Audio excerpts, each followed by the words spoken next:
Good evening, Makram. Good to see you and delighted to have you on the show. So let me start with most recent developments, because we rarely discuss Lebanon as such, right? It's always in the context of the war in Gaza. But there has been an exchange of fire going on since the very beginning for 7 months now. And in the latest incarnation of this, 2 people were killed in Tyre Harfa, right? And Hezbollah has in Lebanon, and Israel has responded. 2 people were killed in Lebanon, and Hezbollah has responded with artillery fire. So my question is, what is the mood inside the country, and sort of how this issue is going to be resolved? Well, basically, the mood in the country, people are very anxious and very scared, because everything that we are witnessing in the south of the country, although it might be very far from the capital and the majority of the Lebanese don't really feel the impact of this war, I think this is only a precursor what will come after the Israelis are done with their operation against Hamas. More so, we feel that the international community has allowed the Israelis a kind of a free hand, or basically the Israelis have, in a way, convinced the international community that the only way to solve such problems are through the use of lethal force. This might be true in some cases, but ultimately I think that Hezbollah's presence on the northern border with Israel will only propagate more violence and more warfare, because at the end of the day, Lebanon is not really fighting Israel. What we are seeing on our border with occupied Palestine is an Iranian-Israeli war, and unfortunately the people of Lebanon are paying the ultimate price. On the ground, we have whole villages that were razed to the ground because the Israelis have been trying to implement a kind of a buffer zone. And rather than going through the UN and trying to implement this 1701 that has been rendered futile because of the Hezbollah operations, they're trying to do it by steel and blood. And unfortunately, at the end of the day, civilians across the line are paying the price. Right, so let me just bring in some numbers. At least 402 people have been killed in Lebanon in cross-border violence, mostly militants, but also including 79 civilians, according to AFP. Now, on the Israeli side, we have 14 soldiers and 9 civilians killed. And of course, as you've mentioned, thousands of people displaced. Now, the electorate, right, of Hezbollah, the supporters of Hezbollah, are mainly based in the south of Lebanon. Now, my question is, how does this conflict influence Hezbollah's support base? I mean, are they gaining more support in the country, or to the contrary, are they losing support? Well, I don't think that we can actually gauge the popular support of Hezbollah, because at the end of the day, Hezbollah is a militia, not a regular political party that gets its legitimacy from the ballot boxes. Their legitimacy is based on bullets rather than ballots. And when you are talking about a kind of Israeli offensive against Lebanese territories, you need to understand that the people of Lebanon, even those who are beyond the Shiite constituency, will definitely support Hezbollah because they claim to be on the right side of history. I haven't seen since the beginning of this conflict any military action from the side of Hezbollah that would actually benefit the Palestinians of Gaza, because the war that Hassan Nasrallah, the Secretary General of Hezbollah, has launched through opening the front with Israel on October 8th has been done under the claim that this is something that would occupy the Israeli army and thus would help the Palestinians survive. And as you know really well, this has produced the contrary.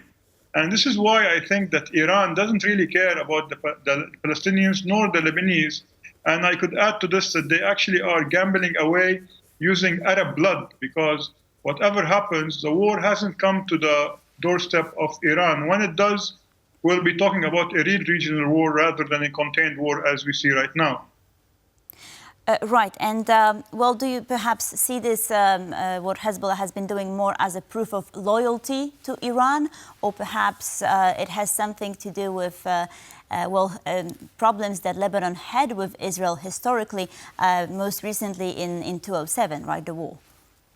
Well, Israel at the moment does not really occupy Lebanese land, and this is why officially we did not declare war on Israel, because the declaration of war has to happen through parliament. And as you know, Lebanon at the moment doesn't have a president because Hezbollah and its allies has prevented this from happening.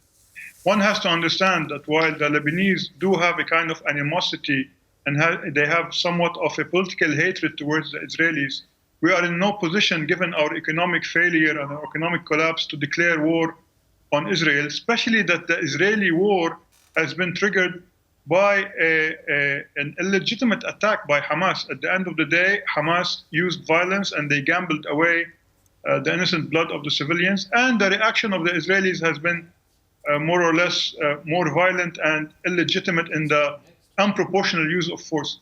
The Lebanese do not want to go to war, not because they don't want to support the Palestinians, but rather they know that any kind of warfare and any kind of military means at the moment would only empower Iran, which, if you come to look at it, has been using the south of Lebanon just as a proxy to continue its ongoing negotiations to get a place on the big table. Right. And what about Hamas operatives who are based in Lebanon, right? Because we've heard of these assassinations. So I wonder if Lebanon could have done something, perhaps to expel such people, just to, sort of move what's happening away from the country, right? Yeah. Of course, the Lebanese state is either non-existent or complacent with Hezbollah and all the Iranian proxies, including Hamas. All of these proxies, be it Sunni or Shiite, are using Lebanese territory to wage military operations without the consent or even the permission of the Lebanese government. And this is why Israel are systematically going after these people and assassinating them, be it the famous Hamas commander Saleh al-Aruri that was killed in the first couple of weeks of the war, or the ongoing military hits. What the Israelis are doing they're not only targeting the south of Lebanon, but also they are targeting the Biqa, which is in the eastern part of the country, which is a kind of a first step towards a more widened theater of operations. Because as we know that the Israelis want to sever any ties or any ways of rearming or supporting Hezbollah from Syria, and to actually rupture this so-called highway that extends from Tehran all the way to the Mediterranean.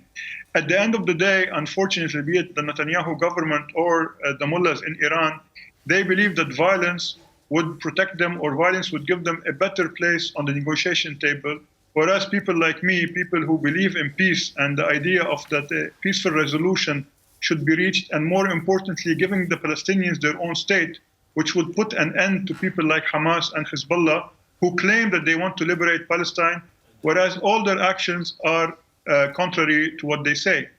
Right. Let me just very briefly ask you this one last question, because Ursula von der Leyen has been in Lebanon. She visited Lebanon and pledged €1 billion in support from the EU.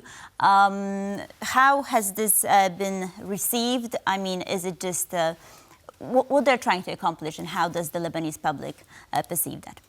Sally, simply the EU are trying to bribe the political elite into keeping the Syrians here without actually taking any step in the right direction. While we certainly don't want the 2 million Syrians to remain in Lebanon, at the moment the Lebanese government has done nothing to survey how many Syrians we have or to provide them with basic human support. And the problem is that, like many countries such as Turkey or some other countries in the Mediterranean, they have used refugees as a weapon to try to take political concessions. In the case of Lebanon, giving the corrupt political establishment €1 billion is just throwing this money into the Mediterranean, and nothing will come out of it, unfortunately.